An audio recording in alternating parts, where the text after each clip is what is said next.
Are we finally live? Yes, we are finally live. Oh my god. I'll let you know. I'm going I'm so excited. I'm so excited. That's very cool. Sam Ovens? Oh.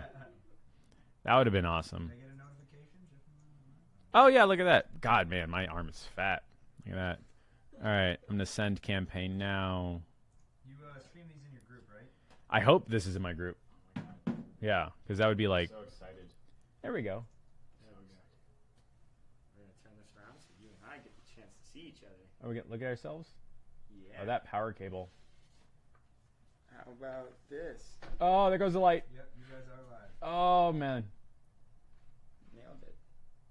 That's giving you some anxiety, huh? Look at the side of my head. You can look at them in real life. Oh, God, my posture. Okay. And, oh, your view count just doubled. That's because it went from 2 to 4. 3 to 6, actually. Wow. Now we're at 8? This is crazy. I love the uncomfortable informality that is failing forward. Right? Just failing in, just... Are we finally ready to get started? Hey, what's going on? How we doing? This is not an NPR radio show. What's going on? All right, that's all sent. NPR. We have our cups of... Wow, this is really hot water. Yeah, the cool part about hot water, you just wait and it turns into warm. Gotcha. Yeah. Gotcha. Okay. Just gonna go here like that. I'm gonna button my shirt up so I don't look like an What asshole. type of Bali This is called an dress? oorong. An Oorong. oolong. Oorong. Like udon soup? Like you're wrong, but oorong. Oorong. Like, oo is you and you are wrong. Oolong dress. Yes. It's not a dress though. Gotcha. Okay. So last time we talked, Last time. you were here talking about how you were going up and down the streets of Bali, chasing and running away from cops, That was a thing. right? Yeah. Because you had... I'm sorry. Is that Whose your... phone? Was that your Is that phone? your ringtone? Is that you, Hannah? My phone doesn't have that notification. Wow. All right. Well. Okay. This is going great. So last time you I'm were very here, excited. we're talking about you had reached pinnacle entrepreneurship as defined by you, Sure. right? Yeah. You had clients, you had crypto, you had all that stuff, and then it all went to a big pile of shit real fucking fast, It did, right? yeah. You flew with your mom across the country, across the world, Yeah. lost all of your clients overnight, and had to restart from scratch. Complete scratch. Right? So what was it like realizing you had to start from scratch? Like not where you are today or 2 months ago, but like at that bottom where you realized everything sucked. Because that's why I want to start this story. So I think the hardest part of that is that realization that this was it, like the business was done. Like I came here, it's not a real thing anymore. It Yeah. wasn't when I lost all my money. It wasn't when I was late on my car bills, and it wasn't when my clients even texted me and were like, "You failed us. We don't want to work with you anymore." I think the hardest realization was was when I realized to myself that I wasn't an entrepreneur. Right. I was never an entrepreneur at this point. And I realized that the life that I thought I was living was this false perception of myself. Yeah. You know, because I was traveling, I must have been rich because Right. I took my mom to Egypt. Like this close? Or like, okay. We've never had to be that close to the mic before. I don't think so. No. Okay, whatever. Yeah. Really? Well, that's an issue. Let's check this out. They said it's really low. Maybe this thing should be turned up. Aha. Oh, there's a button for that. How about that? Yeah, look at that. How about now? Is that both mics? All Is right. it both mics? Let's do some checks real quick. Said Becker's mic is really low. Let's do a little button check real quick. Open up OBS and you can turn that gain a little up. A little punch that gain. Jerry, give me 1 if you can hear Jeff, and Jerry, give me a 2 if you can hear Becker. And then we'll be good. Yeah, well, there's quite a bit of lag, so it's going to be a minute until he hears that. Yeah, definitely. Ah. He may not be coming through. That would be a real problem. All the way up. Gain is all the way up. I love us. We had one job. We had one job And Here, let me. every time. all right, Angel says way better, and No, Jeff is good. Sounds Brian good. gives it a thumbs up. That's my accountant. Your Brian gives you a thumbs up. Jerry says Smiggly Faces 1 is good. Okay. We're still waiting on a 2 from Becker. Yeah. We can actually turn on the volume. You're good now. I got this. All right, we're good. Great. Okay. Okay, So you realize that you were living a false life or a fake life or something Yeah, like that, because right? because the thing is that with entrepreneurship these days, right? It's very flashy, it's very rock star, it's very cool, and it's become this thing where people make it seem very easy. And we can talk all the time about how easy it is to achieve success, but people go, "I've gone 0 to 10K in 2 months. I'm doing $30,000 in a month." It's insanity.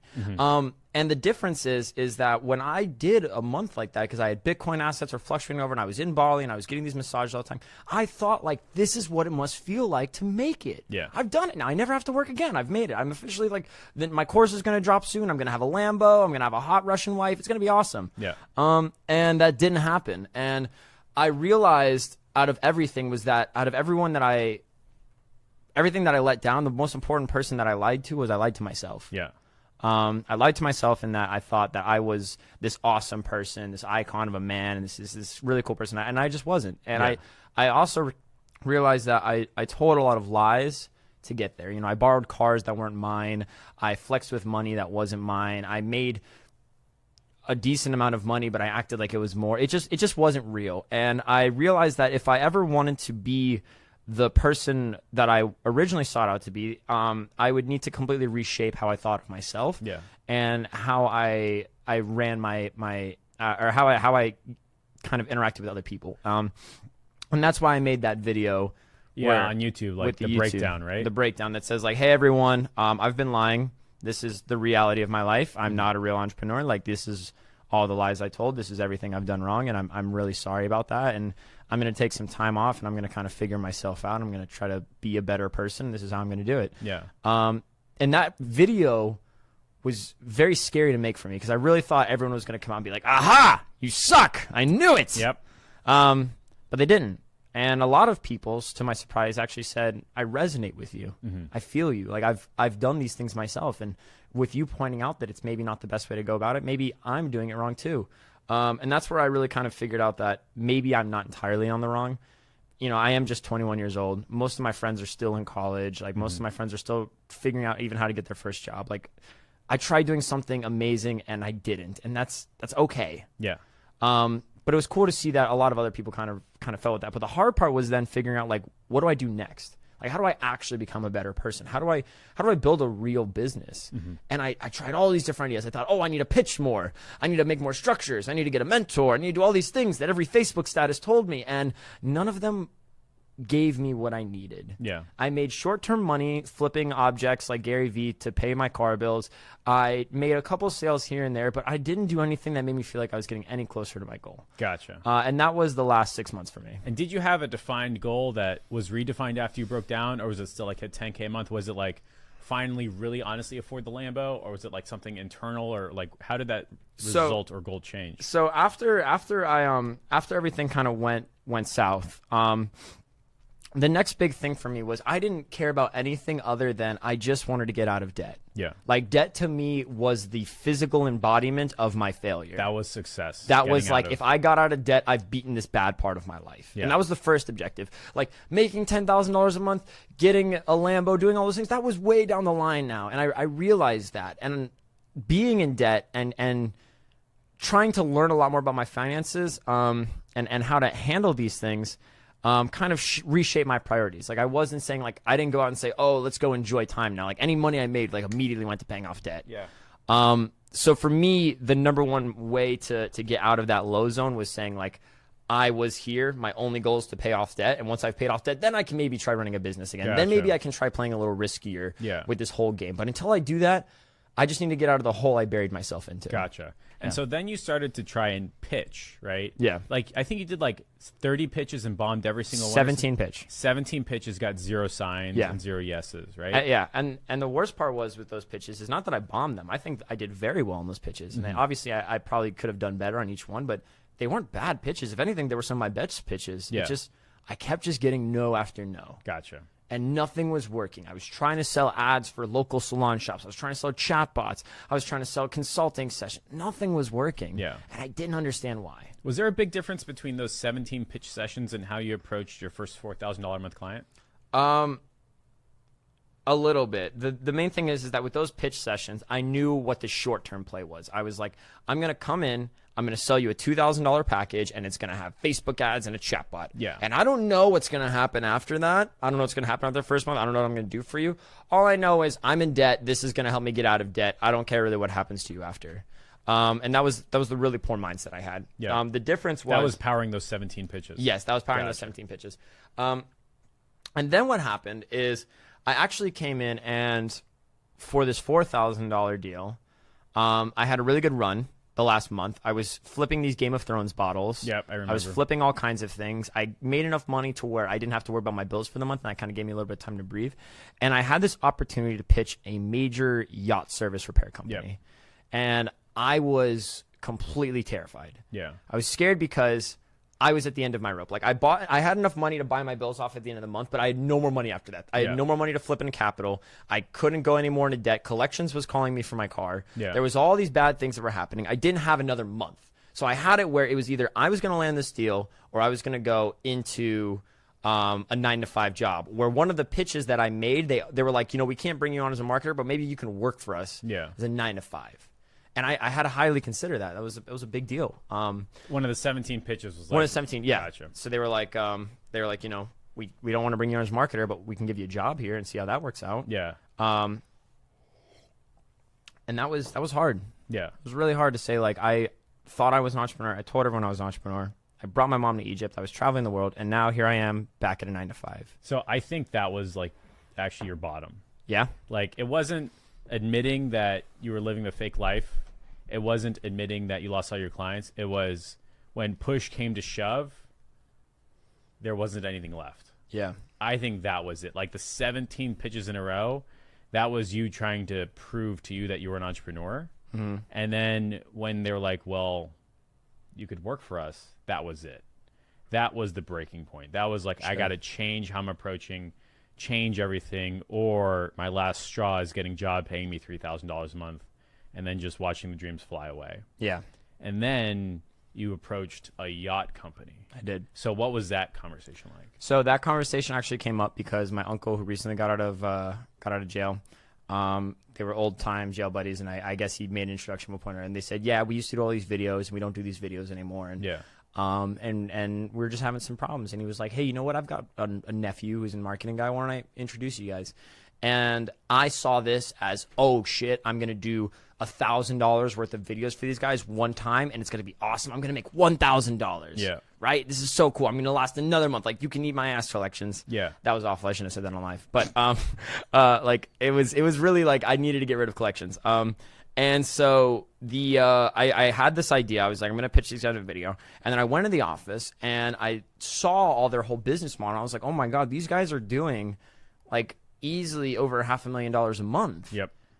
They have a lot more money than $1,000. Like, maybe I could sell them something else. And so I was like, oh, let's run Facebook ads and build funnels, let's do all these things. And I have these ideas. And that felt very like the 17 pitches thing. Like, what can I sell you? Yeah, what can I sell you that's just going to get me money, Yeah. right? That's how I thought. And with this one, I didn't know what to sell them. Yeah. And I didn't know what would work. Because how can you run Facebook ads for something that costs $500,000? Right. How can you run Facebook ads for something that costs $50,000? Sign up to buy a yacht? Yeah, like it doesn't work like that. And I don't even know how to start with targeting. So what happened next was I went in, we had this conversation. They were like, we need some videos. And I was like, you know what? I really like this business, and I think I could do more for your business than just videos. Yeah. Let me kind of follow you guys around a little bit. And I think I could kind of fill a couple of the gaps in your business that you're not even aware of yet. Mm-hmm. And I was like, does that sound good? I won't do anything. I'll just kind of shadow some people. And the owner was like, I'm not really sure why we'd let you come around and just follow our guys around. And our business is pretty solid. It's been running for 35 years. Yeah. Why would we let you do that? But at the end of the day, he let me go ahead. And so I followed these guys around for a week. And I had it where the next week I was supposed to go and sit down for the interview with the other job. So we followed them around. I learned parts of their business. Yeah. And I went up to every single employee I could, and I asked, how can I help you? Yeah. Just a real simple, like, how can I help? And what was interesting was a lot of them were kind of shocked because a lot of people didn't ask them that question. Yeah. Which seems like a very simple question to ask. And a lot of people told me all kinds of things. One said, well, we don't have any way of scanning our barcodes for our products in the service shop. And another one said, well, all these customers keep calling me and I don't know who they are and it gives me anxiety and all this stuff. And I was like, okay. And I wrote down this whole little book of problems this business had.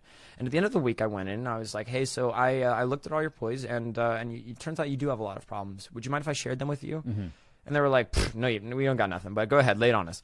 And I handed them a paper, and at the end of the paper was each employee's name and the problems they had. Yeah. It was about 3 pages long, really.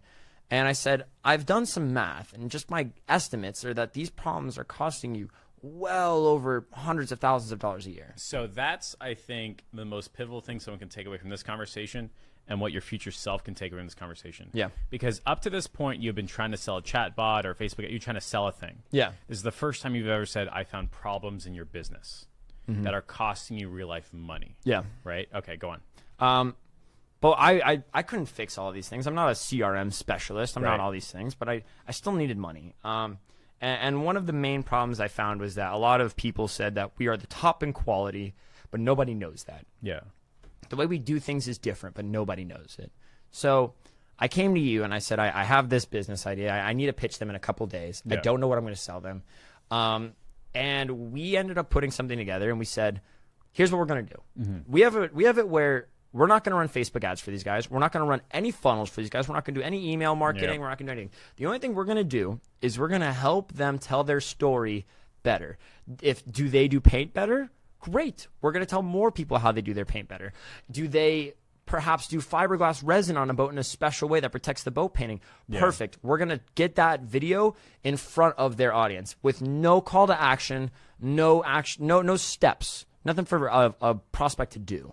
Yeah. And so I came up with this idea for 4 videos a month. Yeah. And each video would basically kind of be like a vlog of the week, and it would explain like what's going on in our yard and what we do. Yeah. Because that's the end of the day, the yacht owner wants to know what's going on with their boat. And they want to know every step of what people do on their boat. Yeah. So I was like, why don't we illustrate that? So I pitched them the idea, and I said it's going to be $6,000 a month. And we ended up haggling down. I got $4,000 a month, but I got an office out of it. Perfect. They're like, you can use our office. We have a spare office. You can use it as your own office. Yeah. You get access to all of our utilities, which included a boat. Nice. That was awesome. That's cool. Negotiating $4,000 a month And a boat. and a boat. Yeah. It's awesome. Dylan, how much do you like that boat? The boat is fucking awesome. It floats. And it floats. It floats and it Boat, floats. It just floats. It Thank floats. you, Dylan. Move Thank a you. little bit, not too fast. It's really awesome. We named it the SS Broward. It's my favorite thing, and it was funny because at the beginning of the year I said once I get out of debt, the first thing I'm gonna do is I'm gonna get a boat club membership. Yeah. So in this way I knocked 2 things out. So this Yeah. was like the start of something's really going decent. So you end up approaching this yacht company. You say, these are your problems. Yeah. I can help you solve some of them. Yes. This is what I can do to solve them. And it's a program. You're not like selling YouTube ads or you're not selling YouTube videos. You called this something else. What is it called? So we decided to call this like a tiny TV show. Yeah. Because it's basically a reality show. Yeah. And if you guys want to look it up here, I'm the marketing CMO here now. So you can go ahead and if anyone in here is trying to mook my client, be my guest. Yeah. Give it your best shot. If you look up our show, it's called Fridays at Foster's. Yeah. It's on the Facebook page Foster's Yacht Services. Yep. And it's a weekly show. And every week we just talk about here's what we did on Monday, here's what we did on Tuesday, here's what we did on Wednesday, Thursday, Friday. Yeah. And here's why we did it. Yeah. And what we did is all I did is we're going to make 4 videos and we're going to run Facebook ads to captains, boat owners, surveyors, and insurance companies. Correct. And I pitched them this idea and I had no idea if it was going to work. Right. 4 videos for $1,000 a piece. Yeah. That's wild. Yeah. That's insanity. I've never paid like even $200 for a video. Yep. You people are going to pay $1,000. Yep. Okay. And then I said, and then later on, you want a CRM, you want an email automation? Pff, we'll figure that out. Yeah, no problem. I can handle that too. Yeah. I don't have any idea how to do any of those things. Correct. But we're going to figure it out later. Correct. And so And they you've were got a bench of experts you can call in. And stuff sure. like that. Yeah. I got the A team. Yeah. Right? Half of them are sitting in this room. Perfect. And so what's interesting is we ran these and I had no idea if it was going to work. I was like, we're going to make these videos. I have $4,000. At the end of the day, I can blitz. Yep. We're going to step out of debt. We're winning here. We're winning with something. And what ended up happening is on the 4th week, we ran a video ad about teak and we talked about our wood decks and how we do our wood decks on the boat. And what's interesting is right after that video aired, we had a call and someone said, hey guys, I've been a client of yours for 4 years now, Yep. and I had no idea that you guys do teak decks. I've got a teak deck for the boat. I need it taken care of right now. Can you please do my boat? Yeah. And they were like, dude, we've put on all of our advertising that we do teak decks. How have you never seen this? And he was Yep. like, I haven't seen a single one of your I'm not ads. looking at your ads. I'm watching your TV show. Right? Yeah. And that one teak job turned into $34,000 in revenue. Nice. And the 4th week, so that's an 8 times ROI in the first month. Yep. Which is crazy. Absolutely fantastic. And then one of the bullet points is how you accidentally almost made 630,000. Yeah. Is that a result of your tiny TV show as well? Yeah, so we'll dive into that because I'm sure everyone wants to know about that. So Yeah. when we say we don't run any funnels, when we say we're not doing anything, the only thing we're doing is we're making videos and then we're using Facebook ads to get the videos in front of people. Correct. That's it. We Yeah. also use a bit of LinkedIn automation where we're kind of connecting with surveyors and captains. Boats are very expensive, and we can't comprehend, us small people Yeah. can't comprehend the pure cost of Aren't there like boat some work. $100 million boats? So we have Tiger Woods' yacht in our yard Yeah. right now, and I can't go into detail on all the things because we have non-disclosure agreements. But just the amount of work that boat is doing on it right now is probably about $4 to $6 million worth of work. That's crazy. For only about 6 months. Yeah. 6 months, so almost $1 million a month, almost. Yeah. That's just things that they have in the yard. So for me, my mindset shifted after this teak video. I was like, I don't have to worry about getting 30 extra customers a month. I don't need to put something in my banner that says, how would you like to have 30 extra yacht inquiries per month? Yep. I just needed to get one person every couple months. Yep. And then I needed boat owners and captains when they came into the yard to say, hey, I've seen your videos. Yep. And if I just got one person to do that, they would be like, these videos work. So something I'm realizing is that like results that we define are different than results that they define. Like just because we think we're doing a good job doesn't mean that they think we're doing a good job. And I could have the worst ads in the world, but if they think it's great, if their customers are going to say, yeah, that was amazing, then all of a sudden it's working. Yeah. And that's what you experienced, right? Yeah. Like your client had people coming up and he got results by his definition, which is people saying, I've watched your show. I've watched your show. Yeah. And what's really cool is what we did is we started taking this show and we created geofences around every marina in South Florida. Yep. And we just ran ads just to drop those the areas. pin. Just drop the pin. We were like, run ads to only these areas. And I did this specifically in that first month. And what happened is in the second month, we had a marina meetup where all the marinas kind of have this big party and they have yachts and champagne. It's awesome. Yep. And because I've been blasting ads to these areas, everyone saw this video whether they liked it or not. Yep. And when they came out, these guys were walking around. So many people, I'd say almost every person, the first thing they said when they came up to my staff was, hey, I've seen your video. you're the guy from the video. Yeah. And everyone was, and they looked at me and they were like, what the fuck? Yeah. We're famous. Marketing is working. Wow. And because of your tiny TV show and combining it with a little bit of Facebook ads, Yeah. your client is probably going to land a $600,000 deal. So what happened with that is we had it where we had an offshore. I started running ads to Bimini and Yeah. a couple of the Caribbean islands because those are the yacht capitals of the world. Yeah. And what happened is we had one captain that came in and said, listen, there's a boat. It's a mega yacht. See, for classification, there's super yachts and there's mega yachts. Mega yachts are mega like yachts are bigger than a... big super yacht. A yacht is like there's a yacht, which is just like a very small boat. Like my Yeah. boat's almost a yacht. Yeah. And then there's I like how he's like, he's like, I don't know about that. it's 14 feet when big. when you say almost a yacht, Okay. like how far is almost? Like a... So I learned recently that the term yacht is like very loosely representative To people who don't of a have boat. yachts. It's Yeah. like, for example, the word entrepreneur is very broad. yeah. So is the word yacht. So it turns out When somebody stabs your yacht, does it deflate? it does deflate. Yeah. So it's not a yacht. Yeah. In my head, it's a yacht. It's a yacht. Yeah. Look, I wanted a boat. No one else here has a boat. Oh, so now it's a that's- boat. All right, so there's mega yachts and There's super mega yachts. yachts. So mega yachts are like the biggest boats in the world. They have a boat in their boat. There is not. They actually have 2 boats in their boat. Gotcha. And a helicopter in the boat. Good. And this one has a plane in the boat. Gotcha. Okay. It's like a little like seaplane, so you can like shoot it into the water, and it like does. It's amazing. Yeah. It's one of the most amazing boats I've ever seen. It's like $210 million is this boat. That's a big number. It's a huge number. Yeah. I believe the boat is 210 feet, which in boat terms is massive. It's twice Yeah. the size of this building. That's crazy. So anyway, so they said boats like this require 5 captains to pilot. They have Wow. like all these different, and they have hundreds of crew on them. Well, not hundreds, but they have dozens of crew on them. Yeah. So what happened was is we had one captain that was like, I've watched these videos every single week and they are hilarious. The $210 million boat. The $200 million boat. He's telling your client, I watch these videos. Yes. And so we had it where no one in the marine industry was doing this. Yeah. And we use it where we're on LinkedIn, and on LinkedIn we go on Sales Navigator and we have LinkedIn Helper going through, and we say, most of our job, about 60% of our jobs come from surveyors. Yeah. So we were like, let's just get these videos in front of surveyors. Yeah. So now we have it where LinkedIn's connecting with every surveyor in the country. Yeah. Because guess what? Surveyors are listed as surveyors on LinkedIn. It's really easy to find them. Yeah. And surveyors, if once they find someone that consistently, the biggest problem surveyors have is that they give a job to a yacht yard and the yacht yard fucks it up. Yeah. So if they have someone they can rely on, they love it. They'll send you a lot of business. Yeah.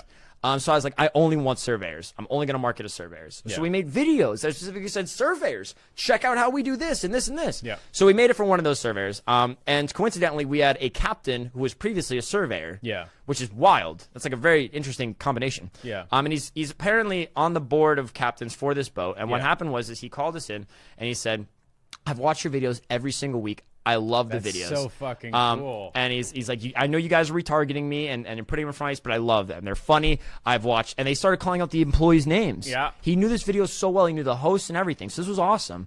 And what he said was, he came in and he was like, we have a problem where our boat needs bottom paint and prop speed. Yeah. Bottom paint is basically the bottom of the boat needs to be painted, has barnacles on it. It needs prop speed. Yeah. Boats of this size, from 180 to 210 feet, that's like an entire operation. Yeah. Just to pull the boat out of the water is probably at least $60,000. Yeah. Then once you have that, you have to have an entire 30-man team that's going to go in and paint it and everything. So it started with a bottom paint, and the bottom paint it's a submission. Like, this is still in the process. We haven't locked this in. I want to go on camera and say we haven't locked this in. Yeah. This is in the works because it's a big deal. They're doing the bottom paint on this. It started off as, it's going to be about $200,000 for the bottom paint. Yeah. And that makes sense. It's a fair rate for what they were going for. And we made a video specifically about how we do our bottom paint, so they really liked that. Yeah. And that, by the way, helped them be confident in what they were buying. They didn't have to, like, hey, walk me through. Like, we've already seen it. We know what to do. We know what Yes, to get. and we have it also where now each one of our services on the site, if you go on our site, each service tab has a video that explains how we do our stuff. Yeah. Right? So before boat owners say, do you use Interlux or do you use Broad Shadow, which are two different types of paint, they already know. Gotcha. And as I've been in the industry a little bit more and I've been on site, spending that week with them, I was able to understand all the lingo of the business. Yeah, when you're asking people what problems they have and all that. Yeah, which is why I'm also really big on niching down, because if you can use lingo like that, like how I said we can use prop speed of Interlux, prop speed of Broad Shoulder, like we can do all kinds of stuff. So we had it where it started with a prop speed and a bottom paint application. Yeah. And the next stage was we were looking at the boat with the quote, and we were like, well, it seems like you have some cracks along the side. Yeah. You're going to need some fiberglass done as well. Yeah. And it just kind of started stacking up from there. Things needed to be edited, teak needed to be added, paint needed to be fixed. Yeah. A lot of work needs to be done. For these guys, it's like a drop in the bucket. For us, it's roughly about over $600,000 last time I checked. That's insane. That's absolutely crazy. Yeah. All because you went up to a business that I think I found some problems I think I can help you solve. Yeah. So if you went up to this business and you were like, I want to sell you Facebook ads and chatbots, they would have said no. No. And then they would have either said, get out, or we're going to negotiate you down, and you would have hated your client. Yeah. Or you go and say, like, help me find problems in your business, and I'll tell you how I can solve them with a program. Now your client fucking loves it. They've paid you 4 times more than you could possibly imagined. Mm-hmm. They gave you an office, and your program is getting their intended result. It is. And even on the months where, like right now, we are at some of the worst times we've had in 5 years. Yeah. There's almost no boats in the yard right now. So easily, most other companies could look here and be like, you're not doing your job. You suck at marketing. Yeah. But these guys, they're like, look, enough people have told us that the videos are working. Yeah. It's their fault they're not in the yard. Yeah. This was a conversation we even had yesterday. Yeah. So that was really interesting to me. And that kind of gave me, that also, by focusing on an organic video stream, Yeah. that creates clients coming back month over month. Yeah. Because what are you going to do? You're going to stop the TV show everyone loves? Right. What are you going to do? You're going to hire someone else? I've Right. scripted the whole thing. That's my style. Yeah. You can't beat that. So it's almost impossible now for them to say, hey, I want to stop. Yes. It's almost impossible for them to say, hey, I'm going to do it myself. Yes. It's almost impossible for them to say, we're going to get somebody else. Pretty much. Fan-fucking-tastic. Fucking cool, right? Yeah. So when this happened, I was like, I'm infatuated with video content now. Yeah. After I realized it like snapped. It was a light bulb, right? Yeah. I realized like when I made that video, The Lies I Told to Be an Entrepreneur, and if you haven't seen it, I will drop a link in here. I think it's a really great example of video storytelling, if I do say so myself. But telling story through video sells the most highest ticket things. Yep. Facebook ads easily can sell services that cost $500 to $1,000 to $2,000. But for things that cost, $500,000, $200,000, even $100,000, you got to tell a story. Yeah. People got to like your story. And when you're focusing on storytelling and you become good at storytelling, businesses aren't good at storytelling. So they're not going to go back to crappy storytelling. So is that how you landed your 6 plus 12, $18,000 client? How did you get in touch with them? So the same thing happened. So what actually came in was I've never run a single cold email. Yeah. I've never ran a single phone call. I hate cold meetings. I hate doing all of that. Yeah. I only ever work off referral. So with this guy, what we did was we came in here. Actually, hold on, before we get started, it's a little hot in here. Would you mind turning that? If you turn the AC on, I don't think you'll hear it in the mics. Okay. But Oh, he's gonna do it. Please don't break anything. he's gonna do it. Okay. Well, Okay. if you remember right, when we had our first Authority Accelerator, Yeah. and all of our meetings together, Yeah. this is a big deal. We talked about the future and plans and everything. Yeah. And when I was at my most broke, when I came out on the internet, I was like, I have $0 in my bank account. I came out in Oh, he's bringing the. Oh. this kimono. Yeah. Okay. And if you remember in your Authority Accelerator, you were in Yes. this kimono. Yes. So I thought it would be great if we could continue the interview in these kimonos. Oh my God. I think it would be phenomenal. Hey, so while we're here, just make sure you guys are talking into the mic. Am I not? Sometimes you guys lean back while you're talking, and then it fades out. Is and this- people complain about it? I don't think you can wear a kimono incorrectly.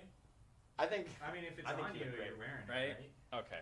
And it matches what you. Okay. Isn't that better? No. This is horrifically uncomfortable. That's why I want to be. I think Okay. this is great. Did you leave this in your car? Yes. Did you ever wash this? No, I washed it. Of course, I didn't leave it in my car How last long year. has it been in your car? Since this morning. No, that's a lie. It's not a lie. This very much is like my middle school PE smell. That's not your PE smell. I've washed that kimono. When? You want to disrespect my kimono? Take it off. No, I'm wearing it. You- Look, you you don't- can see me wear it. You don't deserve the kimono. Okay. Okay. Continue on. Okay, go on. Brandon's look like. Okay. right. So, well, you're not wearing it properly. You have to cross it over in the Oh, I middle. have to cross it It's over? very insulting to the kimono if you don't do it properly. There like you go. this? Much better. Okay. All Everyone. right, go on. All right. Look at that. Takes me back. Charles, Portugal. Love you, buddy. I'm not even Okay. looking at the comments because. So let's get into how we did this. So we had a referral, right? Yeah. The Tiny TV show is working out. Yeah. So this guy has one of his friends from the Bahamas comes in and he's like, hey, I've seen your videos. That's very fun. And he's like, yeah, we got a new marketing guy. And he's like, oh, how's that working out? And he's like, well, it's working out really well. Yeah. And he's like, well, I need some advice in my business. Is he nearby? And he's like, his office is right next door. Why don't you stop in? Yep. So I brought this guy in. He's a realtor, and he does really large real estate projects, buying like shopping districts, flipping malls, Gotcha. flipping hotels, the real top stuff. Yeah. And he's a much older guy, about 62 years old. Yeah. And he sits there and he's like, I do all of these things. I've owned pretty much a quarter of the housing on this island in the Bahamas. I'm Yeah. a big deal. And nobody knows that. Yeah. How do I fix that? And I was kind of taken back. I was like, well, that's a good question. Maybe you could run an Instagram. But he's old. Maybe, I don't know. Yeah. Maybe Instagram's maybe his thing. Maybe we could do some photo shoots. But what's that going to do? And then I sat there and I was like, oh, wait, hold on. Yeah. Wait, I got it. I know it. I know what I'm going to do. Right? Is he talking to loud mic enough now? I hope so. Yeah. Okay, go on. I did a tiny TV show, and it made Dennis Foster of Foster's Yacht Service famous in the marine industry. Correct. I could do the same thing for someone else. Yep. It's just a copy and paste strategy. You have the program. All that I do is apply. I just make a video and then I run Facebook ads to it. Yeah. And that's it. I don't have to run Facebook ads for upsell or monitor my ROAS and all those crazy. I don't Yeah. even know how to do Facebook ads. I suck at Facebook ads. I'm awful at it. But I just know I know how to do video Facebook ads, like video view Facebook ads. So Yeah. so that's what I did. I sat there and I was like, hey, let me show you what we're doing here and try to see how you can incorporate it. And we started running some paid campaigns to different. We started running some paid campaigns for Foster's, and I was like, here's the results we're getting with this guy. Yeah. How would you like to see this with yourself? And he's like, well, I'm an older guy. I don't see me looking really well on camera. Yeah. I don't think this is going to be for me. And I was like, okay. So we ended up having one more meeting where he left the country for a couple weeks, and he calls me. He's like, I've been really thinking about these whole little tiny TV shows and YouTube and stuff, and I understand that this is where things are going. And I sent him a couple examples of like Ryan Serrant, Gary Vaynerchuk, and I was like, look at these guys. Yeah. You don't ask how long they've been in realty or how good they are at selling realty. You just see their videos and you assume that they're good at realty. Yeah. Just like your 90-second videos. Yeah. I don't know how long you've been in marketing, which apparently isn't Stand by very their long, own. right? But I see your 90-second videos and I'm like, you must be smart Correct. at something because I'm seeing them. So that's where we want it. It's And that isn't like authority. interesting? Like I've only been doing Facebook ads for like 3 years. I'm on my like junior year, but because I've been documenting and making these videos, I have more accidental authority than somebody who's been doing it for 30 years in real estate because he's never actually taken the time to just tiny TV show. Yeah. Right. All right. Go on. So that was it. I was like, I think what's missing here is I'm not selling homes. I'm not selling yachts. Yeah. The only thing I'm selling is you as an authoritative figure. Yeah. I'm going to make you an authoritative figure. Yeah. That's what it is. Because now when my yachting client calls someone and they have the person they're calling has already seen those videos, they're thinking, wow, I've watched these guys' videos. They must know what they're talking about. Yeah. Right? That's what's going down here. So for me, that was the conversation that needed to happen. We went ahead and we said, I'm going to build this program for you. It's going to be a 90-day program. And I called it the individual to influential program. Nice. Right? That was really cool. Nice. The difference is I wanted to start off with just tiny TV shows. Yeah. And I took a page away from an interview we had here long ago where I said, we're going to start with tiny TV shows. For me to film these tiny TV shows, it's going to be like me going out. If you look up, what's his name that we watch on YouTube? Concrete. Yeah. With Ben Mallah. He's phenomenal. Yeah. Right? It's just this big, fat Jewish realtor in Miami. And all he does $250 million. Yeah. every week he just goes around. He's like, fuck you. I'm going to buy this house. Fuck you. Yep. And I don't think that's the accent, but it's close. I think Yeah. it's kind of there. But if you guys haven't seen it before, definitely look up Ben Mallah on YouTube because what he's doing is he made those videos, and now when he walks in the building, people are like, "Oh shit, Ben Mallah is here." Yeah. he could be the worst realtor ever. I don't know. Right. But he's the only one I'm seeing. Yeah. So I assume he must be the best. Yeah. And I think that's pretty much how everything works. If you were the only digital marketer I saw in terms of advertising, I'm just going to assume you're the best marketer. So Sam Evans talks about like the person who gives the most impressions by very nature has the most authority, sure. which is like it seems fucked up. But if you're the only doctor advertising, you're the only doctor, Yeah. right? But going back to you're at your client who's buying the tiny TV show, Yeah. and they introduce you to a referral, They do. and the guy's like, I don't know if this is for me. You say, great, I understand, no big deal. He calls you, and you have a second meet, Yeah. right? And what was that second meeting like? So the second meeting, he comes in, he sits down, and he's like, "Hey, so what is my?" In the first meeting, I basically just used the onboarding docs, which you guys haven't copied the onboarding docs yet. Jeff is It's pretty good. got some pretty good stuff here. Yeah. So basically, I just asked him. I was like, "What's your biggest problem? How are we not solving this problem? Yeah. What are we doing right now to get you closer to your result?" But then I asked a couple of different questions. I said, "What's your iconic factor?" Yeah. I see what you did there. Yes, I get it. Yeah. And the iconic factor is what do you do that makes you stand out? And I want to ask everyone this. Maybe someone can comment down below what is your iconic factor, because for most marketers, you're all the fucking same. Yeah. You all suck Yep. in a lot of ways. In that everyone's got a freebie. I've got the 5. I was working a 9 to 5. Now I was homeless, and now Yeah. I'm living in an incredible Lamborghinis lifestyle. and I'm I've got billionaire Lamborghinis, and yep. it's what are you different? Yeah. And the thing is none of us really are different, right? Jeff, a lot of the stuff you have taught, I'm sure was taught to you, and Yep. you're just reproducing it to someone else, Yep. and that's okay. There's nothing wrong with that, right? I like reproducing the stuff I learn. I learn stuff from you. I teach it to other people. Yeah. But I think that's what all entrepreneurs do. So why do people pay you money? Right. Why do they give you money over the person that taught you it? Yeah. The reason is because you have something that makes you different. And what it is you're very funny, Yeah. very humble, and you've got this kind of like bubbly butt personality, and that's your iconic factor. Your iconic factor is this ass. Yeah. Right? That's you. Yeah. So what makes you different? What is your iconic factor? I think for me, my iconic factor is my story. Mm-hmm. And I hate to use my story because I think every entrepreneur is like, well, I was a broken child Yeah. and I raised myself. But I think it is, I'm 21. I have no idea what I'm doing. Mm-hmm. I don't want to make this interview seem like I'm successful because I don't think I'm successful. Yeah. I'm just a kid trying to figure out how to make a little bit more money so I can live in Bali. That's all I care about. So what was your client's? Yeah. So Iconic his story. iconic factor, he said, I don't know what my iconic factor is. Yeah. And I asked him, I was like, well, you said you own 33% of the homes on this island. Yeah. Right? And so I was like, would you say you're very involved with the community then? He's like, yeah, everywhere I go, people know me. I'm Yeah. like basically a governor on this island.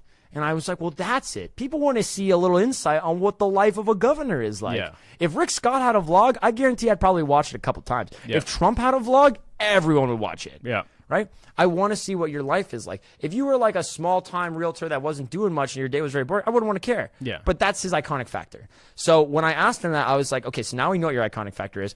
How do people find out about it? Yeah. And he was like, well, I'm in the newspaper, I'm in the press, I see all these things. And I was like, but I want to get more in depth. I want to see when you wake up, what type of toast do you eat? Yeah. Right? What car do you take to work? You know, what's the problems you deal with on a daily basis? How do you solve them? That's the things I want to know. And so what I did was, as we started progressing the onboarding documents, the purpose of this presentation, I had 14 slides in this presentation. Yeah. The purpose of the presentation was to say, not how I can help you, but this is what's going wrong. I need you to understand that this is a problem that's affecting your business in a negative light. With the yacht company, it was, here's the problems. This is how much it's costing you per year. Is that cool? Yeah. And that was the big deal. So that was the main point of the onboarding documents. And I think what was also a real key thing was how I named the presentation. Yeah. Was we said this is the 90-day individual to influencer program, but the next very much slide says this is a presentation, and I flipped the slide over, and it says marketing pitches suck, and so does this one. Yep. That was the name of it, the presentation. Because let's be honest, marketing pitches suck. Yeah. And it's kind of opened it up real humbly. So I always encourage everyone to, if you are opening a presentation, don't say $3,000 to $30,000 or 30 extra clients a month, or open even with your packaging. I didn't say here's the Tiny TV show package. Yeah. I just said marketing pitches suck. This one's gonna suck too. Yeah. And that made it fun. This made it exciting. Yeah. So then I took a page out of Alex Shlinsky's book where I said, at the end of this, I'm going to sell you something. Is that cool? Yeah. And then all I'm going to ask in return is that you either say yes or no. No maybes, no anything about, just yes or no. Yeah. Is that what I say? And they were like, that's okay. I like that. Cool. We broke it down the front. We went through the onboarding docs. By the time we were done with the onboarding docs, he was like, you know what? I do have a gap in my business. I don't know how to solve it. Yeah. How do I fix this? And then I said, okay, great. Well, Mr. Johnson, I know you have a problem in your business, and it seems that even though I can't tell you how much it's costing you per year, it seems that there's a lot of areas for improvement, and I can help you with that. Yeah. And I've already thought of a package that can solve your problem, and we've seen the results with this other yacht company. Yeah. Would you mind if I showed it to you? Sure. Yep. Okay, cool. So it's called the Tiny TV Show. Yep. And basically, this is what it does: is we run these 4 videos a month. We run Facebook ads and LinkedIn automation to these videos, and that's it. Yeah. And I was like, you're probably wondering how this works. Well, we have a timeline. Yeah. Right? This is what's going to happen on the first week, second week, third week. And then it was real simple. He was like, okay, that makes sense. This is a monthly thing. You get 4 videos per month. The automation runs after every week. Cool. And I was like, you're probably wondering how much this costs. Well, It's going to cost $18,000. Yeah. Just like that. Just staring. Mm-hmm. And this was the hardest stare ever. Because I just casually threw it out there. I almost shit myself when I said that. Like $18,000. You can buy anything in the world for $18,000. Yep. You can buy a $1 billion yacht for $18,000. You could buy a $1 billion yacht for $18,000. That's how I mind. Like I was terrified of saying that number. So I came in and I was like, it's gonna be $18,000, and you just have to be quiet. And the thing is that quiet and staring is very intimidating. Yep. But if you smile and you say, oh, it's $18,000, like it's casual, like whatever, bro. You want to pick up the tab at the bar? No issues. It's a lot more comfortable. Yeah. It's a lot easier for that transaction to happen. So smiling, making it just, it's whatever. If I think the number's whatever, you're going to think it's whatever. Yep. That's the transition that needs to happen here. If I was like, well, if you went to Miami, I've done the top-down services like you did. If you went to Miami, it's going to be $20,000. If you did this, it's $10,000. But today, it's only going to be $3,000. When you say it's only, people hate that word. Yeah. They're conditioned to know it's only, right? It's only going to do this. So I think the key is really just casually throwing it out and just being like, yeah, it's whatever. 18,000 not worth for you? Cool. All right. No big deal. Yeah. These are the numbers I do. So you said it's 18 grand. Yes. What happened? He kind of took a step back. I won't lie. Yeah. My staring and smiling kind of broke him. Didn't break him. He kind of sat there and he was like, The next question that he asked, he was like, okay, I can see this, but how can you justify? I said it's $18,000, or if he was like, well, I can't do $18,000 up front. I was like, that's okay. And I was like, we can break it down. I need to lock you into a payment plan. It's going to be $6,000 a month for 3 months. Yeah. That made it a lot easier. Because first he was like, whoa, I have to spend $18,000. And now he's like, oh, I only got to spend $6,000. Yep. Cool. Yep. Everyone should sell their packages like that. Mm-hmm. I know I took that from someone here in the interview. I wish I could give them credit because that changed my life. Yep. Everyone should send my packages like that. It should be 3 month, 6 month, and I never think a year because you can never think a year ahead of time. But 3 and 6 month packages. 90-day program for X dollars. Yes, you can pay by month by month by month. Yes, but I have to lock you into a contract that says we will pay this month. Yep. I have your credit card on file. It will be charged on this date every month. Yeah. So then he was like, okay, that's a little bit better, but I'm still not ready to go. So what was the factor that pushed him over the edge? Yeah. Was he said, how can you justify $6,000 a month for 4 videos when I have a full marketing team that already does this work? There we go. That was a hard one. And on the spot, I just kind of was like, all right, that's a great question. Let me ask you something. How many marketing staff do you have? 3. Okay. What do? They do my YouTube, they do my Facebook, they do my Instagram. Great. So how much are you paying them a month? $3,000 a piece. Okay, great. So you're paying $9,000 a month. They're going to do your Facebook, their YouTube, their Instagram, they're doing all this stuff. Cool. How much money has that made you? Bingo. Just like that. Yep. Yeah. And he couldn't answer. And he was like, well, we don't know this. I think I just clicked the mic. Great. But he basically said, I don't know. And I was like, how long has this been going on? He was like, well, they've been working on us for 2 years now. And I was like, so 2 years, you've spent this amount of money, right? And you don't know how much it made you? So you did 2 times 12 times 3. Yeah. Yeah. I can't do that math right now, but Yeah. it's there. And I know I suck at math. I'm not an entrepreneur. I can't even do math in my head. Yeah. But I said, you're doing this, right? And you don't know how much it's made you. Do you know how much engagement it's got you? Has it expanded your network? Not everything in marketing is about making money. Right. Maybe it's about expanding your network or you've got new connections. So how much has it brought you in those senses? Has your audience expanded? Do you know more people? Were you able to go to more events? Do you know these things? He said, no. I said, cool. Would you like to? Yep. That was pretty much it after that. He sat there and he kind of took it all in, took a couple minutes to think about it, didn't say a single word after that. After would you like to, that was it. And it was like a mic dropped, Yeah. right? Mic dropped. And he went on it and he was like, okay, let's go ahead and let's move forward. Cool. And But he didn't pay you then. He didn't pay me then, He no. didn't pay you then. He didn't all of a sudden write you a big check, right? No, he waited a week to pay me. Yeah. What was Because the line you used to get him to pay you? so the difference was I sent him the invoice that day because he was getting on a flight. I couldn't handle it all right there, else I would have. He's like, we're gonna go forward, and we can't do this for a couple months. And so he's like, we can't get started until September. And I was like, great. I'm very excited to get working with you because I want to blow you up in the Bahamas. I want to own the Bahamas. This is exciting for me. Yeah. And I can't wait to get started. But the issue is that my agency is growing, and we have 4 spots because we limit our agency to only 4 clients. Yeah. Because I want to make sure that I give you the maximum amount of time and effort to equally across the board. For that, I can only keep myself at a maximum of 4 people. Yeah. By September, I can tell you, but most definitely, I will have that 4th spot filled. Yep. I'm on it right now where I have 3 spots already filled. Yep. I would like to fill my 4th today. Yeah. If you want to get started in September, I want to take care of you. I want to get this started because I want to blow this up. If you can put down the deposit for September, I will lock that spot off for you. Perfect. And that's how we got someone to pay for a marketing plan 3 months in advance. So you went from total fucking breakdown, Total breakdown. trying to sell a bunch of stuff, Trying to sell a bunch of stuff. realizing that you got to identify problems and solve them, right? Yes. And it turns out you had a real life client that paid you an F ton of money to solve their problems with a tiny TV show. Then you asked, all right, what are your problems to your new client? Asked him to pay you up front and put down a deposit for a 90-day tiny TV program, and he did. And that's an $18,000 client $18,000 client plus the $4,000 client. plus the $4,000. Plus, I think you've got like one other one, or So I have another one that we're doing. That's like a video realtor in Miami, and not the Yeah. same thing because I had this one before. yeah, Like this is before kind the of, this, official tiny. Yeah, TV, it's like official tiny. Like we're still kind of figuring that out. I'm actually probably gonna drop that off. yeah, One thing that I think has been a real major change in my agency is that I'm not an agency. yep, I'm a freelancer. yep, I'm a very glorified freelancer, and that's something I realized recently. Shout out Alex Schlinsky, but basically, there's 3 legs of a business. There's the prospecting, the sales, and the fulfillment. Yep. And all of those I'm doing. yep.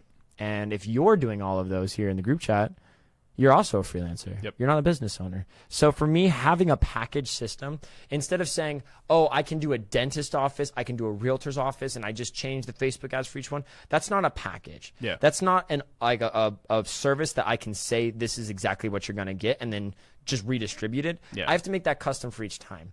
And that means that I can't lock that down and scale it. So Correct. I'm now focusing so much of my business on me prospecting all these different niches, and then I have to distribute different services for that niche, and it just doesn't make sense. Yeah. So the biggest transition that changed my agency from going from $0 to whatever the number we just said right there is, Yeah. 18,000. That's we're gonna do this month. We're gonna do roughly about $14,000. Isn't that crazy? That's insanity.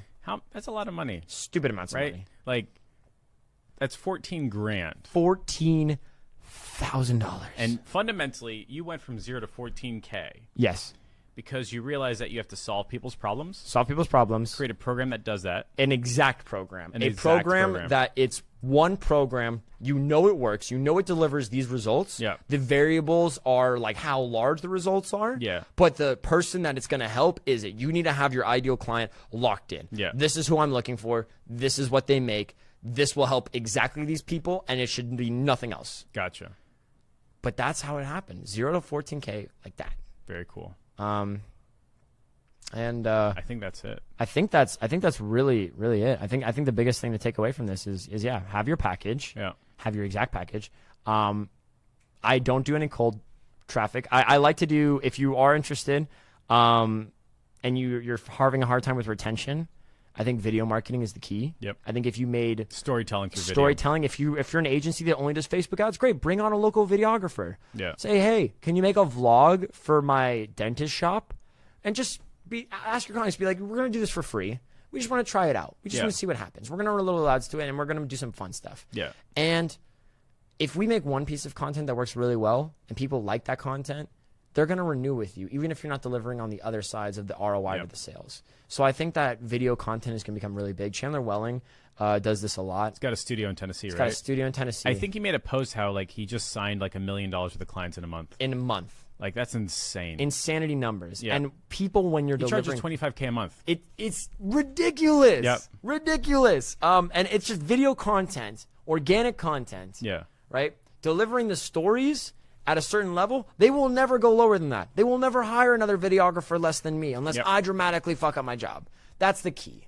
And I'm so happy that I have the business now where I have the best team in the world. Yep. I've got you as a mentor. Mm-hmm. I have my other team right here. I've got my best friend sitting behind as cameraman. Shout out Dylan. I've got a really supportive group of friends. But I've now have it where I have videographers that are being trained to replicate my process at the yacht service. Yep. And I have an editing team in the Philippines that we're training to handle the editing. Yep. So I can pull myself out from the business side of the fulfillment and mainly the fulfillment. Yeah. And I can focus more on just running the business. Perfect. And that makes me really happy. And Perfect. this is where I hope we're recording this right now at $14,000 in May of 2019. And I Yeah. hope we get to film this in 6 months and say, hey, we crossed $20,000 in Yep. December of 2019. And that's just one more client. It's just one more client. Yep. That's crazy. Right? And when you were trying to push Facebook ads and chatbots, you weren't happy, they weren't happy, everything sucked. Yeah. And when you finally said, I'm going to start telling stories through video and use it to solve a problem, everything lined up pretty fucking fast. Everything lined up pretty fast. Very cool. Yeah. Are you open to strategy sessions at all with the crowd? I'm open to some strategy sessions. I think instead of a strategy session, Yeah. because I feel like strategy sessions for really smart people, Yeah. and I'm not one of those. Yeah. I think we should have a creative strategy session. Okay. I think A that creative session. yeah, let's talk about. A lot of people want to talk about branding, and they want to say, how do I tell my story better? Yeah. Right. So if you want to talk about how we can tell your story better and how we can get people to really connect with you and stand apart from all the other entrepreneurs and agency owners that are trying to tell their story, Yeah. comment story in my face. That's fine. Yep. Yeah, just comment story in my face, and I will respond. You'll figure to out them. like a group chat or something. Yeah, I'll make a little call? group chat, and we'll make a group call, and we'll do it. We'll figure out a time this Are you week. comfortable showing them the presentation that you used to land a $4,000 deal? I'm 100% comfortable willing Okay. to show them the presentation. So if I you used to guys make. want to see Brandon Becker's 14 slide deck, yeah, that lands you a $6,000 deal? $6,000 deal. $6,000 deal, and Yeah. then figure out how to tell stories better. I don't think they heard that. I'm gonna take it back away from the How team. did you have The girl how that's does that supporting me? happen? Every time, right? Are you only doing that near the mics? Then hashtag was it story in my face? Um, people are already commenting it. Okay, cool. All right, Someone's guys. using the Do we wanna- hashtag Quincy got it. One person got Go this- Quincy. Let's do we want to read for any questions? Is there any questions we should ask? Should we? See if there's any. We have it. This is the most viewed live stream we've had, so I feel like we should interact a little bit. I think we should open this up. That's fine. You guys want questions? Yeah, Yeah, it's drop a whatever questions you want in there and see if there's a couple that make a lot of sense. All right. Yeah. Yeah. That's so fucking funny. Her phone only goes off when she's next to us. Yeah. Brandon's phone, the first time. No, Oh, it that's- was not. No, that you don't. Your phone doesn't make that noise. My phone doesn't make any noise. My phone is a digital minimalist. I make no noise. Well, a lot of people are saying "story in my face," like a lot. That's awesome. I'm really humbled right now. I think we're gonna have to like.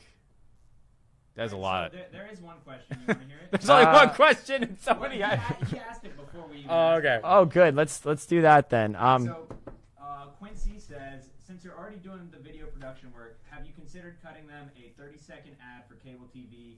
It's cheap. You could target specific cities, and the cable company will give you a. So I'll 50% I'll commission. rephrase because I don't think the mic is picking him up. Yeah. Right. Go ahead. So Quincy says, since you're already doing production work, you're already doing video work, have you ever thought of doing like a 30-second get them on cable TV type thing Yeah. or anything like that? So the answer is yes, I have. We actually had a meeting about this earlier this week with a yacht company. The difference is that if we ran into a city, right? Like we live in Fort Lauderdale. So if we ran into all of Fort Lauderdale, maybe 2% of the people in Fort Lauderdale are even connected or own a boat. Yeah. And from that 2%, maybe another 20% can actually afford our services. Yeah. I think that the strategy of if 60% of our jobs come from surveyors, Yeah. and we already know that the people that are going to want service repairs on their boat is going to be captains, yacht owners, boating enthusiasts, and surveyors. Yeah. I'd rather just go on LinkedIn and just type those things in on Sales Navigator and just Yeah. put the video in front of them anyways. This is one of the reasons why I'm categorically against like the broadcast message, which is like everybody gets it. Yeah. When it comes to my clients' customers. Sure. Because what you got from your customer, or sorry, what you got from a client, is customers on a spectrum of their purchasing. The captains, the surveyors, people who could buy their boating services. It wasn't random Joe Schmo at Publix. Yeah. Right? I think when the random Joe Schmo at Publix says, "Oh, I saw your video and it's really good," that actually takes away from my client and gives them ammunition to say, "Yeah, you're doing your job, but it's not the right people." I agree. And so when I remove that, and let's just say out of 100 people, I get rid of 98 of them, and only 2 of my target clients, customers say, "Good job," all of a sudden it's working really, really well. And Yeah. so that's why I'm categorically against like that blanket type of idea. Yeah, we had it where I did a blanket ad for one of our Fridays at Foster's videos, and someone commented, and this was very cool. I was very excited about this because someone said, "I don't even know anything about boats or own a boat, Yeah. but I watch these videos because Yeah. I like them." And the client was like, "That's awesome. I mean, this is cool that they like it, but I need money. Yeah. Like, I need money. So like, we need to kind of chill with this." So we need to have less of those people. Yeah. Right. And so I don't like doing the carpet bombing. Carpet bombing. You know what I mean? Yeah. Because I don't want the 98 to either drown out the 2 Yeah. or give the wrong impression. We So use it's just like- Facebook ads and we use all these major data centers because they work. Yeah. Like they know the details that the broadcast centers don't. Yeah. We just got to keep using them. That That's type it. of idea.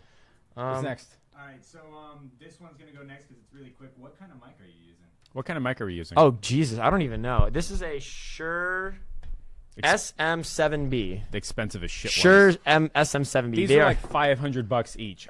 Oh god, I hated the idea so much of spending $1,000 on mics that I bought shitty $35 ones and then you fucking threw them out.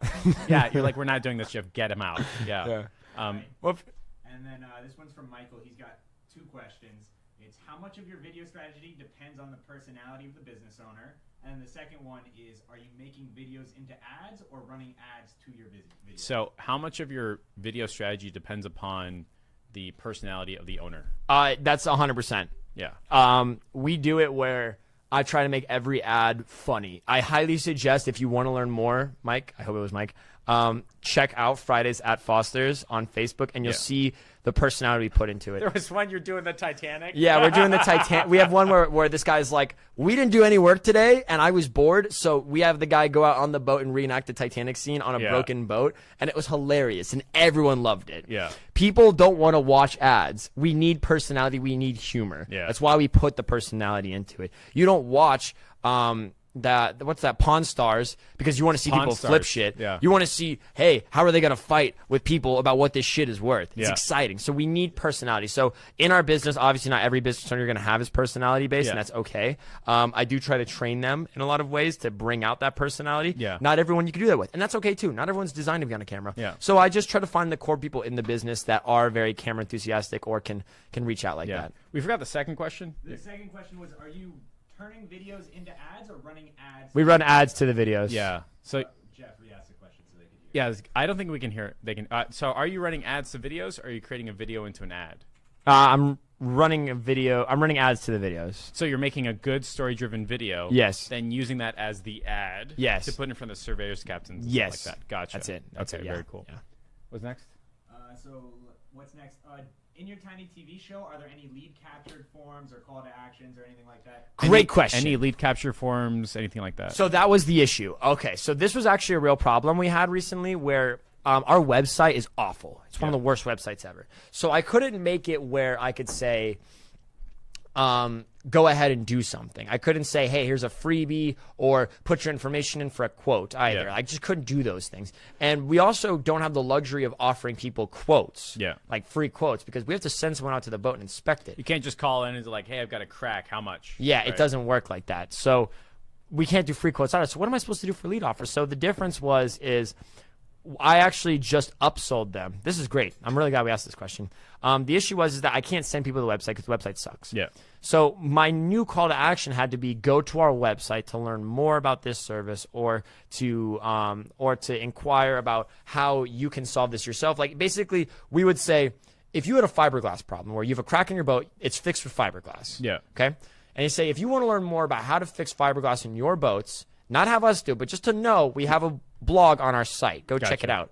And then what we'll do is we'll retarget them with ads from the pixel on that point. But this is new. You didn't do this. This is new. So this is the news. So the issue was that I had it where the website sucked. Yeah. And so I had to get the website updated. So the cool thing is now we can upsell them with new stuff. So to clarify, you got your intended result without using a sign-up form. Without using a sign-up form. We had it where we'd say just message us. I'm not very proud of that. I will admit I did not like the fact that I had to tell someone, like, DM us to come and check out our stuff. But people did anyways. Yeah. Most of the time they would just comment, or they would most of the time they would actually call. They'd be like, I've seen the videos, and they would just call. Gotcha. I wish I could find some way to track that. I don't know how to track that just Gotcha. yet. But what happened is because I said the website sucks and I don't have anywhere to drive the traffic now, I just sold them on a website yesterday for $8,000. Well done. That's Right? crazy. What's next? All right.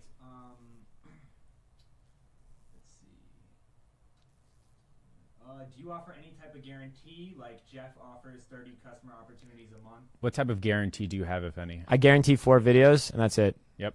You're going to get 4 videos. It basically is going to be like this. I'm going to tell you how to act. I'm going to show you what I'm going to do and what the videos are going to be about. I'm going to script the whole thing for you. And I'm going to show up and I'm going to film the videos. Yeah. And if it rains, I'm still going to film the videos. Yeah. And if you don't show up for camera day, I'll film the videos myself as the host. Yeah. The videos will be filmed. You will have 4 videos. Will I guarantee a customer opportunity? No. Yeah. Because this is one of the most expensive industries in the world. I can't guarantee customers. If I did, I'd be lying to you. Also, you'd be making $1 billion fucking dollars. I would. I'd be making like $18,000. But I told them that at the front. They were like, "Do you have a guarantee?" And I said, "No." Yeah. If I came in here and I guaranteed you guys service, I'd be lying to you. Yep. And when I said that, it was powerful, Yeah. and they respected that a lot. So your guarantee is not the 30 customer opportunities, but your guarantee is you're going to get the fucking videos. I'm going to get the content, and I'm Yeah. going to guarantee that X amount of people are going to see the videos. Gotcha. Are they your ideal client? I don't know. They Right. might be. But I'm going to get in front of this many people. Gotcha. Very cool. What do we got, Alana? What do we got? There's another one. What would a minimal setup for video production look like? Like, what's the bare So let me see if I can answer that because I know almost nothing about video. Let's go, Jeff. I'm proud of this. Let's So see it. the bare minimum video setup that you need is simply your iMac or any computer with like a video setup, and then you can start working on your video skills, talking to a camera and stuff like that. From there, we upgraded to a green screen, and we've got one right there with a bunch of lights. We have a Lumix G7. G7, yeah. Right, with lights here and lights here, but not here, but like in front of the green screen. Sure. And then you just start talking. You turn on, start talking, and then after like 10 to 15 versions of that, you figure out how to interact with your devices. Lighting is not that big of a deal. You can always you can't have too little lighting, right? No. Green screen and camera, and that's it. But you don't need super advanced stuff. You can buy a kit like this for $500 off Amazon. So most of the time, it actually isn't the video that makes the quality content, because what you're thinking right now is like, how do I get like the cameras set up in here so I can start selling like $4,000 a month services? And the cool thing is that I have come in with these guys and my camera would be dead, or it would be really sandy, and I just wouldn't want to bring my camera in there. So I just use my phone. Yeah. This phone here, even this phone, this is an iPhone 6? 7. This is a piece of shit. But it's so gross. It's awful. It's already broken. I can't believe you make this much money and only have this. I know, right? Yeah. And he has it cracked too. He doesn't even fix the crack. Yeah. Everyone has a cracked one. All right. Well, I'm just the Antichrist. So this in 4K is good enough for anything, right? 1080 is perfect. You want something that at minimum can shoot slow-mo. Yeah. And the reason is because you're thinking you need a gimbal. Yeah. Right? But if your iPhone can shoot in that slow-mo function, you can turn on slow-mo and just do this. Yeah. And it will look really cool. Yeah. I promise it will. But the thing is it's not so much about the camera setup, because you can start with a very simple iPhone. And if you're scared that you show up to a client and you only have an iPhone and they just paid you $1,000 because they thought they were going to professional video, that's okay. I understand that. That does happen. Clients want to see cameras. Yeah. You can find cameras at you can find cameras easily in the $500 range. Yeah. The Canon Rebel series is phenomenal. The Lumix G7 series is phenomenal. Anything along those lines. I'll make a full list of cameras on my Facebook page but probably it's also later. The sound that matters almost just as sound much, right? is actually the most important thing. Yeah. So 80% of people will click off a video if the sound sucks, but only 40% of people will click off the video if the video quality sucks. Yeah. That's key. So I always try to use a Rode mic. Yeah. And if you're outside and it's windy, don't even bother. Yeah. Just record whatever the action is, and then go back inside and record you talking about the action and overlay that audio. Gotcha. A great example of this, guys, is, again, just go into Fridays at Foster's. You'll see that a lot of times we film and people have like pressure sensors. They've got pressure washers out, and it's very loud. Yeah. So we just record the video itself, and then we'll overlay the audio, because that's key. Perfect. But so a great way to start is just an entry-level series camera and filming yourself. Yep. One person reached out to me the other day and they said, I've got a Lumix camera and I don't know what to do with it. I don't know how to tell vlogs. I don't know how to tell stories. So here's the cool challenge. I made this little challenge for her, and maybe someone else can try it. It's you want to wake up every day for a week, and you take your phone out, and you can even record it in portrait mode. This is fine. And you want to say, hey, it's Icon. I'm starting my day, and I'm going to eat cereal, and today I'm going to walk my dog, and I'm going to do this. This is what I'm going to do for the day. And it's going to be 15 seconds long. And then you're going to save it. Yeah. And you're going to do that every day in a week. And if something exciting happens, like, oh, my best friend just had a baby, then maybe you'll make another thing. Like, hey, guess what? My friend had a baby. Whoa, look at this. This is crazy. At the end of the week, you're going to have roughly about 3 minutes worth of content. Yeah. And then you go into Apple and you go into the little clips section, you press auto make movie, and it will make a vlog for you. Interesting. And when you do that, you realize you're going to look at it, it's going to have the audio, it's going to have the sound, it's going to have the B-roll, and you're going to be like, whoa, I'm a filmmaker. Yeah. I could make Avatar. Yeah. That's how you're going to feel. And once you're able to just start saying, I'm going to tell my story in 15 seconds every day for a week, once you do that, you can tell your story for your clients. You can tell stories for anyone. So start with just your iPhone. Start with trying to get more comfortable with the camera and framing shots differently and telling your life story before you sell it to someone else. Yeah. I was lucky enough to where I was raised around cameras. Like, I love cameras. Ever since I was a kid, I've used cameras. But this is how I would go about doing it for someone that has no idea. Last question? The last question would be, how long are the videos? 3 minutes. That's it, right? 3 minutes, yeah. Yeah. You don't want to make... Mine were 90 seconds just starring me. Yours are 3 minutes starring a whole staff. Right? Yeah. How long does it take you to get those 3 minutes worth of video? 8 hours. Interesting, right? Yeah. Yeah. Well, it actually takes 8 hours to edit. The content itself can take the entire week. Gotcha. Could take so I'd say probably an hour. So I'd probably say overall 15 hours investment into one video. That's crazy. Yeah. Very cool. Great fucking job. Thank you. I'm super happy for you. You've made a great transition as a person, as a character, because way back in the day you were trying to sell shit, instead of solving problems. And we worked really hard at making sure that you're asking the right questions and presenting a program that solves those problems. And all your clients' customers are happier because they are getting their problems solved through a program, not being sold a thing. Yeah. Right. The end result is probably the same number of dollars, but the difference is a happier customer and a happier agency owner, which is super awesome. Yeah, and couldn't have done that without the whole team here. I Jeff, appreciate it. Dylan, Alana, AskFam. Hannah, Right? Hannah's not even here. Yeah, she left. All right, well, I'm gonna take Yeah. that back, Hannah, when you Yeah. watch this. And the whole team. Last AskFam. comments, questions, concerns. Other than that, I think that what I want to take away from this is I don't feel successful. I don't want to sit here and feel successful. I don't want to act like I'm successful. What I do want to do is I wish that when I was in my low point that maybe someone would have helped me a little bit more. And luckily you did. So I want to help someone else. Perfect. So for the people on the Story My Face, I will go out and I will reach out to you and we will set up a group call. Yeah. And we're going to walk through. We're going to help you guys kind of tell your stories a little bit better. And I don't know how I'm going to do that. I don't know if it's going to be great or Figure it anything, out. but I'm going to figure it out and we're going to make something happen.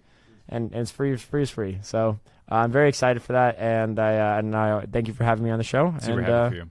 how should we end this? Because we never got to do that one. So the last one we had F-16 fighter pilot. It came through and it exploded. exploded. Yeah. And then, is there something you can do with like a monster eating our faces? I don't know that I could do like a monster. Oh, I could have us. Okay, here's what we're gonna do. Okay. We're gonna take our cups. Yeah. And when we clip them together, it's gonna be Shit. we're gonna tink. And what's gonna happen is the intervention from Modern Warfare 2 is gonna quick scope, and a phase montage is gonna initiate. Ready? I don't know what those words mean. All right. So ass Cheers. out, ladies. All right. Cheers. That's so funny. All right. He broke the cup. End the stream. Thanks, everybody. See you later. Bye. I don't think he knows how to end it. He does. I'm gonna do it. Hit end live video, right? Nope. No. Oh, okay. Okay, I'm backing away now. Yeah. I got Can't believe you had me wear a kimono. Do you know how hot this is? It's well, you could have just turned the AC back. This looks like an oversized Hawaiian t-shirt. But Ugh. Is it off yet?